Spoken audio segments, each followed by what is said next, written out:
मैरवा में भाकपा माले के कार्यकर्ताओं ने साझी शहादत साझी विरासत की परंपरा को याद करते हुए मार्च निकाला है। इस दौरान माले कार्यकर्ताओं ने प्रगतिशील राष्ट्रवाद को बुलंद करने के नारे लगा रहे थे। यह मार्च माले नेता व पूर्व जिला पार्षद उपेंद्र शाह के नेतृत्व में भाकपा माले कार्यालय से मझौली चौक मेन रोड होते हुए मैरवा धाम पर जाकर सभा में तब्दील हो गया।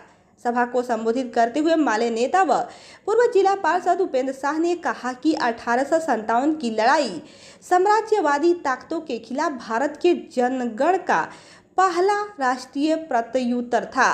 साथ ही इसमें एक नए भारत की झलक भी दिखी थी। हिंदू और मुसलमानों ने एकजुट होकर अंग्रेजों के खिलाफ संघर्ष किया था। आजादी की लड़ाई में देश के सभी लोगों ने अपने प्राणों की आहुति दी है। हमारी विरासत साझी शहादत की रही है। मौके पर भाकपा माले के प्रखंड सचिव मुकेश कुशवाहा, नगर सचिव सुरेंद्र शर्मा, माले नेता शंकर कुशवाहा, सत्येंद्र चौहान, पूर्व मुखिया अशोक प्रजापति, जीसू अंसारी, इम्तियाज अहमद, तेज बहादुर कुशवाहा, राजू राम, श्री प्रकाश राम, शाहिद कुमार सहित सैकड़ों की संख्या में कार्यकर्ता मौजूद थे।